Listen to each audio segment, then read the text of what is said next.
kelompok 3 untuk teman-teman angkatan 91, mohon sekiranya nanti bisa langsung konkret saja, konkret berkaitan dengan substansi rancangan aktualisasi yang telah Mbak Desi susun.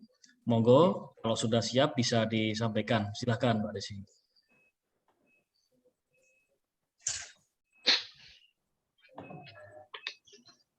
Sebentar ya Pak, mau share screen dulu ya. Oke, disilakan. Sudah terlihat ya Pak presentasinya? Sudah silakan. Oke. Assalamualaikum warahmatullahi wabarakatuh. Assalamualaikum warahmatullahi wabarakatuh. Selamat sore Pak, yang saya hormati Bapak Insinyur Agus Irawan selaku penguji, Dr. Pratama Adi Prabawa selaku mentor, dan Bapak Satya Aryandaru selaku coach. Terima kasih sebelumnya. Perkenalkan, saya Desi Surya Adi Lestari, penyuluh kesehatan masyarakat di PTD Puskesmas Kutawinangun Kabupaten Kebumen. Pada kesempatan kali ini, saya akan memaparkan rancangan aktualisasi saya yang berjudul Peningkatan Pengetahuan Peserta Prolanis melalui kelompok edukasi Saras Astama di UPTD Puskesmas Kutawinangun Kabupaten Kebumen.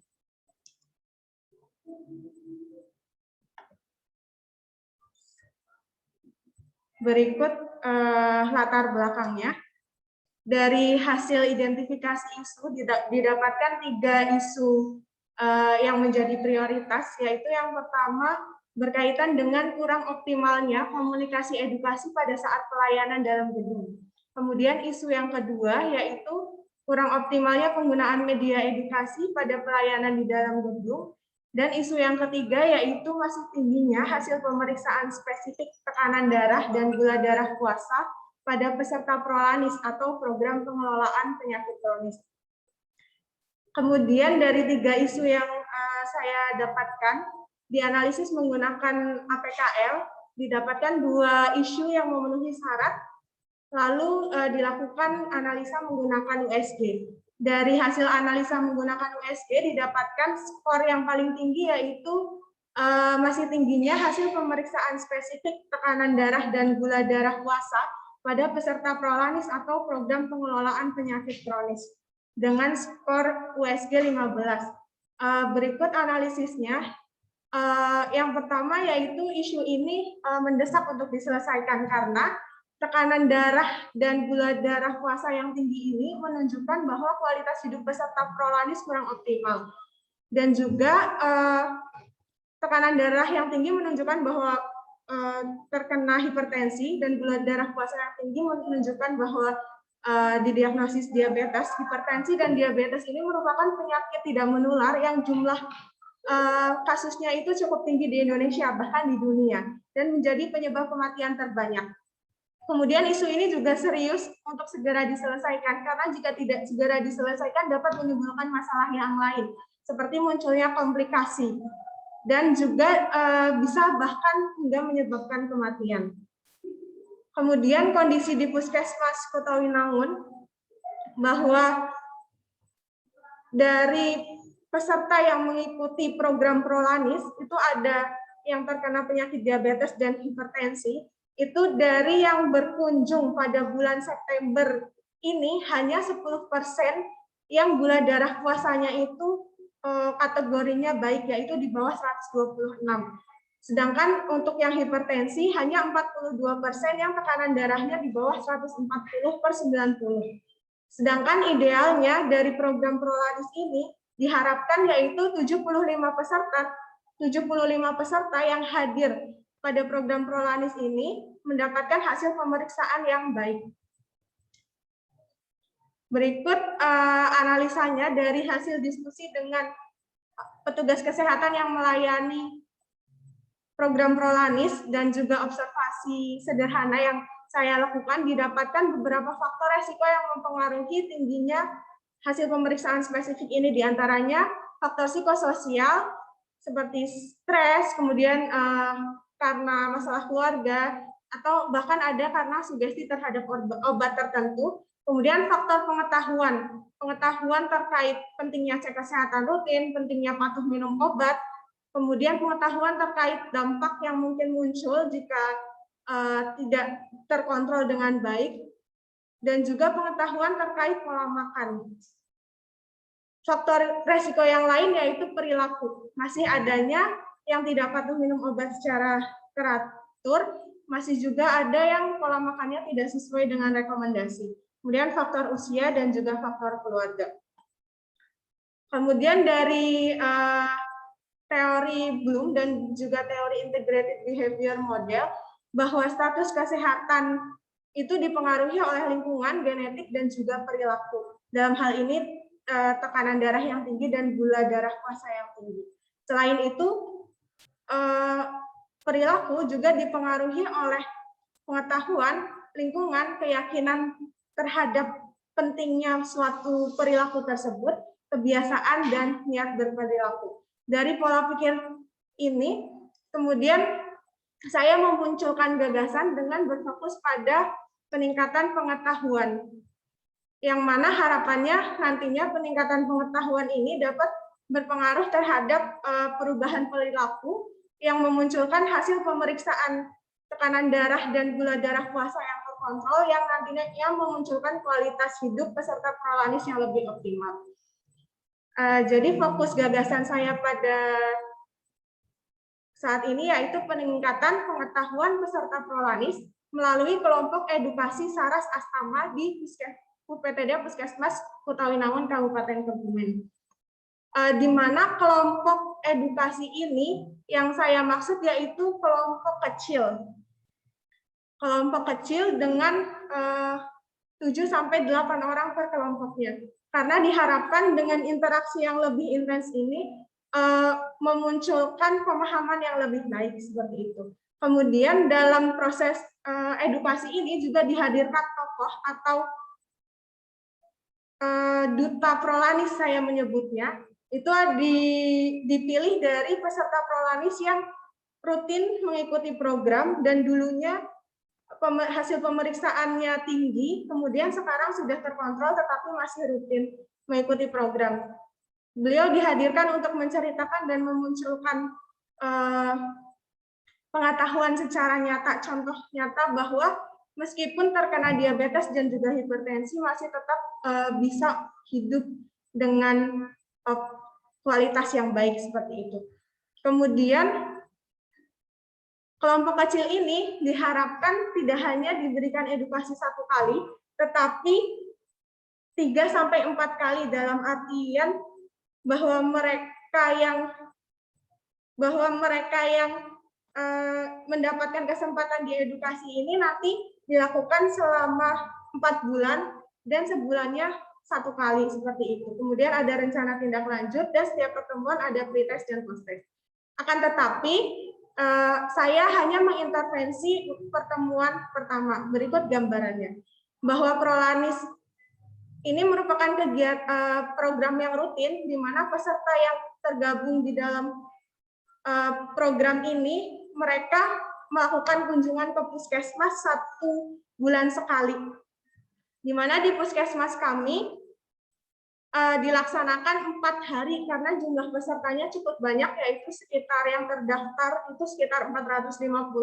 Jadi dibagi 4 hari, 2 hari untuk hipertensi dan juga 2 hari untuk kelompok diabetes seperti itu. Dan saya mengambil intervensinya di setiap hari itu saya ambil 1 kelompok dengan jumlah 7-8 orang untuk diedukasi.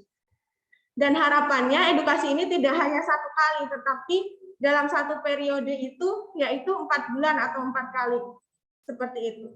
Tapi saya fokuskan untuk intervensi saya yaitu pada bulan pertama dengan nantinya diukur peningkatan pengetahuannya melalui pretest dan posttest. Dan harapannya program ini dapat terus dijalankan. Berikut adalah langkah kegiatan dari pelaksanaan aktualisasi saya. Yang pertama yaitu konsultasi dengan mentor terkait pelaksanaan aktualisasi, kemudian koordinasi dengan pemegang program prolanis terkait pelaksanaan aktualisasi, Kemudian yang ketiga yaitu pengumpulan data hasil pemeriksaan Prolanis pada tahun 2021.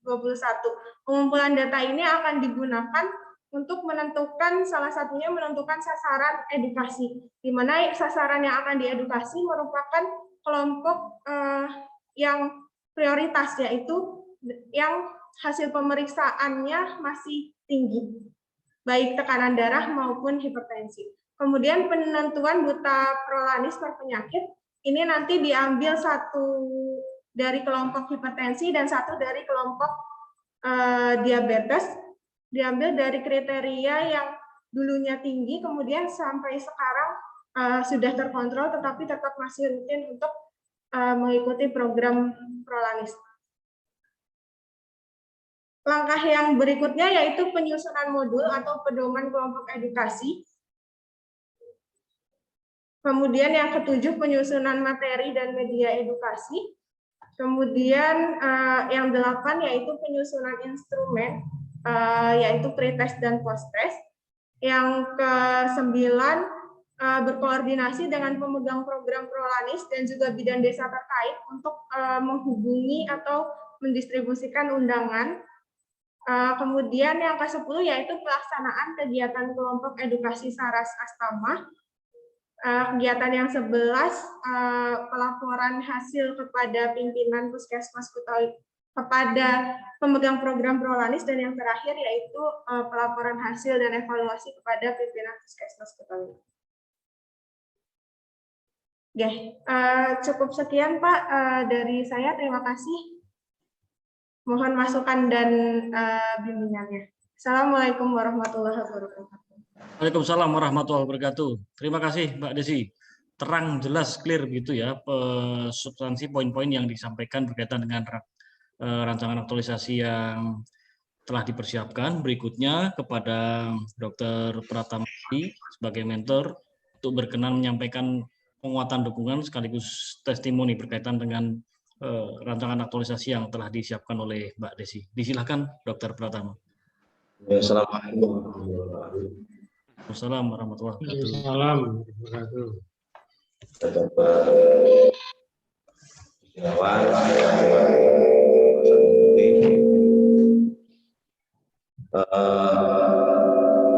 Jadi ini dalam proses pelaksanaannya tadi Desi betul-betul berkonsultasi dengan kita sampai 4 atau 3 kali untuk menentukan isu ini. Dan isu ini merupakan isu yang tidak hanya terjadi di puskesmas kita, tapi hampir di semua puskesmas seperti ini, karena ini salah satu dari program BPJS. Tadi sudah dijelaskan sekali, dan hampir semua puskesmas itu pendapatannya dari BPJS, Pak. Dan karena BPJS kita itu sampai hampir 30.000, dari 30.000 itu satu kecamatan itu bisa hampir 2.000 penderita hipertensi dan DM. Tapi hanya sekitar 400-an yang baru ikut program pengelolaan penyakit kronis. Indikatornya itu bagaimana nanti selama ikut pemegang program ini, selama ikut Prolanis ini 75%-nya itu hasilnya bagus. Kalau DM itu gula darah puasanya 126 di bawah, kalau hipertensi di bawah 140 dan per 90 diastolnya.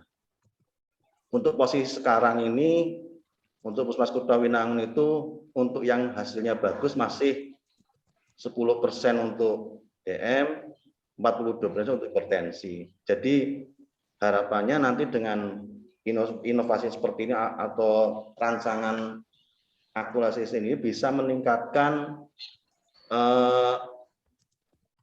kategorinya. Jadi yang dari 10 atau 40 dia bisa jadi 75. Salah satu terobosannya itu biasanya kalau penyuluhan itu biasanya di kelas sekitar 40 atau 50 orang, atau nanti penyuluhannya di pas pemeriksaan. Itu punya kelemahan dan punya kekurangan. Inovasi ini tuh diambil yang kecil-kecil dulu, nanti bertahap digarapnya selama mungkin tidak hanya satu kali ini, mungkin sampai ada jangka pendeknya, ada jangka menengahnya, ada jangka panjang. Dan nanti sebetulnya untuk program ini nanti kalau ini nanti bagus, kita sudah siap anggaran di anggaran Puskesmas, Pak. Anggarannya anggaran bantuan operasional Puskesmas. Kebetulan hari ini nanti kita itu sebetulnya dalam acara pembuatan anggaran itu. Jadi masih ada kesempatan jika ini programnya ini bisa dianggarkan untuk tahun ke depan, karena tidak hanya berapa tadi 4 kelompok, ini peserta sampai 400-an. Jadi kita mendukung program rancangan aktualisasinya DESI, dan juga tidak hanya dukungan lesan, tapi mungkin dukungan anggaran. Dan mungkin nanti dalam pelaksanaannya, karena jadwalnya sudah ada, kita juga bisa mengawasi proses perjalanan dari kegiatan-kegiatan itu. Mungkin dari saya sementara itu dulu, Bapak. Terima kasih. Wassalamualaikum warahmatullahi wabarakatuh. Waalaikumsalam warahmatullahi wabarakatuh. Terima kasih Dokter Pratama, sekaligus mengklarifikasi gitu ya, melengkapi, menguatkan apa yang telah disampaikan sebelumnya oleh Mbak Desi matur nuwun, Dokter Pratama. Berikutnya kepada Bapak Agus Irawan selaku penguji. Terakhir ini Pak, substansi yang terakhir masih lingkup Puskesmas. Mohon untuk klarifikasi, penajaman serta saran masukannya. Disilakan Pak. Terima kasih. Assalamualaikum warahmatullahi wabarakatuh. Assalamualaikum. Sore, salam sejahtera dan sehat selalu untuk kita semua. Yang saya hormati Pak Mentor, Pak Dr. Pratama, juga yang saya hormati Pak Satya selaku coach dan moderator, dan khususnya Mbak Desi ya, yang saya banggakan tentunya. Pertama saya memberikan apresiasi dan terima kasih tadi sudah diekspos, dipaparkan pada kami terkait dengan rancangan aktualisasi ini. Rancangan aktualisasi ini merupakan suatu terobosan ya atau inovasi dalam rangka meningkatkan ya kualitas pelayanan publik, khususnya dalam konteks ini adalah dalam bidang kesehatan. Saat ini ya mungkin dari dulu ya, tapi ya, saat ini sepertinya kesehatan itu menjadi harta yang paling berharga. Jadi ya bagaimana kita harus bisa meningkatkan kualitas hidup ya, supaya ya tentunya harapan hidupnya juga semakin meningkat. Nah kemudian terkait dengan judul ini ya Mbak Desi ya. Ini ada akronim ini ya. Akronim ini sempat saya tadi itu menekan-nekan ini program sih. Saya coba browsing, program pengelolaan penyakit kronis. Tolong jadi ini panjangkan saja akronim ini, nanti dalam kurung PROLANIS gitu. Peningkatan pengobatan pasien program pengelolaan penyakit kronis dalam kurung PROLANIS. Oh, okay, Pak. Ya kalau audiensnya mungkin dari kalangan medis, para medis ya, akademisi di bidang kesehatan mungkin familiar, tapi kalau di luar itu mungkin jadi tolong lebih baik dipanjangkan tadi. Kemudian terkait dengan kelompok edukasi Saras Astama, ini maksudnya apa ya? Oh enggak Pak, Saras Astama itu branding dari nama klub. Nama klub PROLANIS ini punya nama, dulu programmernya membuat branding itu Saras Astama Sehat Bahagia gitu Pak. Jadi nilai yang ingin diusung dalam program ini. Bukan akronim juga, bukan? Bukan. Istilah. Nama dari klub programnya. Oh, Saras apa ini? Waras apa ini maksudnya? Sehat Bahagia seperti itu. Bahagia, gitu. Itu nilai yang diusung dari programmer di Puskesmas Kawinangun. Saya kira tadi ini juga,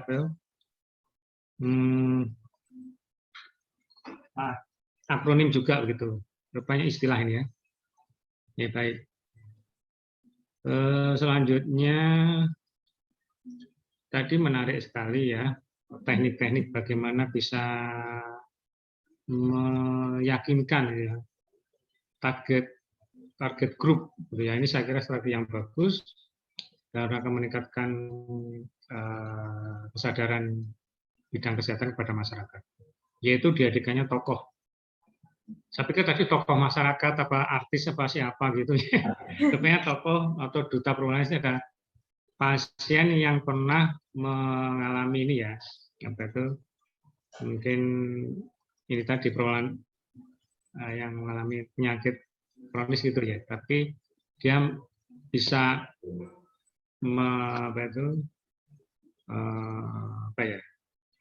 bisa sembuh atau bisa mengurangi ini apa itu potensi-potensi terjadinya penyakit kronis lebih lanjut itu mungkin ya. Nah ini perlu juga seperti ini supaya pasien tuh kadang-kadang kalau nggak ada apa ya semacam ini tadi saksi atau testimoni ini kurang anu lah ya, percaya sih percaya, tapi akan lebih yakin lagi kalau ada contoh seperti ini.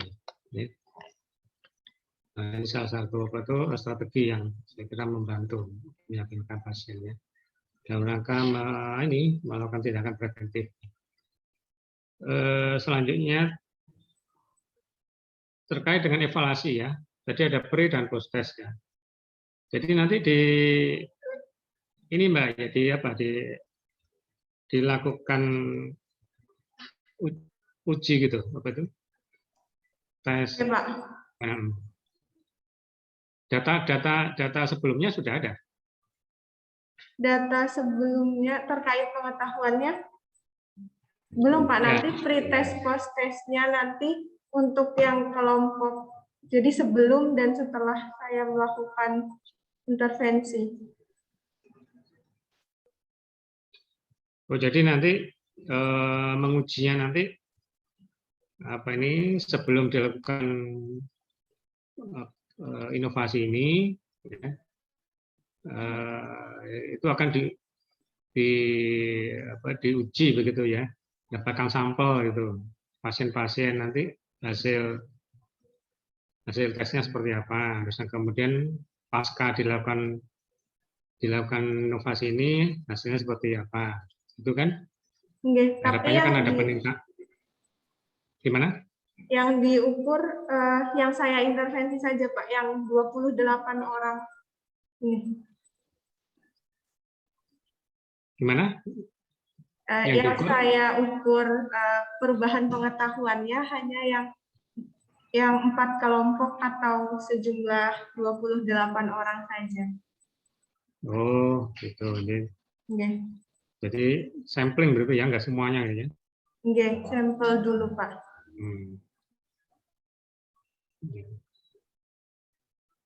Baik. Selanjutnya terkait ini ya, tadi sudah ada support ya.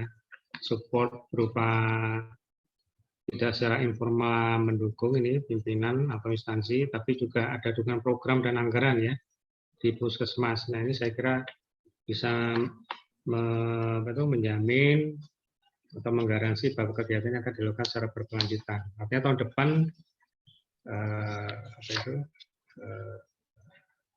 bisa dipastikan lah kegiatan ini akan berkelanjutan. Gitu ya. Ini juga harapannya juga seperti itu. Tidak hanya sebatas rancangan aktualisasi, dan nanti laporan sudah selesai, tapi nanti keberlanjutannya masih tanda tanya. Nah ini sayang gitu ya. Artinya ini harus bisa diimplementasikan secara berkelanjutan. Karena ini salah satu program yang sangat bermanfaat ya untuk meningkatkan kualitas hidup ya, harapan hidup ya. Masyarakat saat ini kan kadang-kadang yang tingkat kesadaran kesehatannya itu tinggi mungkin belum terlalu banyak ya. Jadi perlu jemput bola lah saya. Jadi teman-teman dari jajaran di sektor kesehatan, dinas kesehatan, saya kira ini adalah langkah yang progresif ya, punya kepedulian ya, untuk membantu ya meningkatkan kualitas kesehatan masyarakat. Dan ini wujud dari hadirnya pemerintah ya di tengah-tengah masyarakat, ya, membangun citra citra pemerintah di tengah masyarakat. Saya kira itu aja masukan saya. Oh ya, satu lagi yang terakhir ya. Setelah ini selalu saya pesankan pada teman-teman, pada peserta, dasar inovasi itu bukanlah satu-satunya.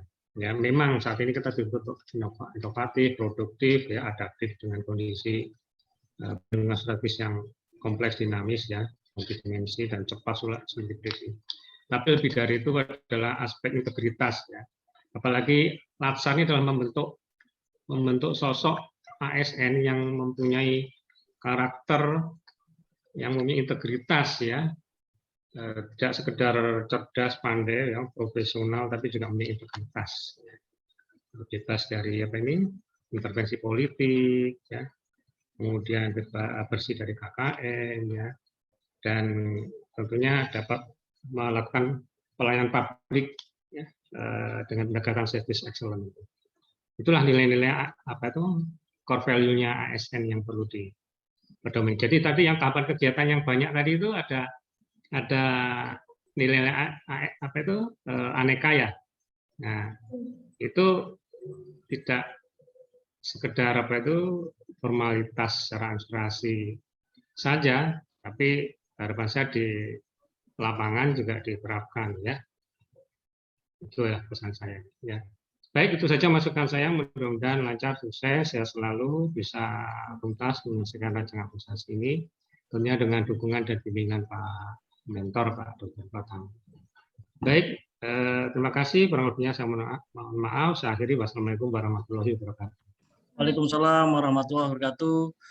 Alhamdulillah, terima kasih Pak Kapus telah menyampaikan poin-poin penajaman bagi dokumen rancangan aktualisasi Mbak Desi. Sifatnya penguatan dan melengkapi, ya Mbak Desi, agar pelaksanaannya tentu juga lebih terukur, lebih nyaman gitu, karena biar juga memenuhi kaidah-kaidah penulisan dokumen-dokumen aktualisasi yang diperlukan. Baik, saya kira demikian.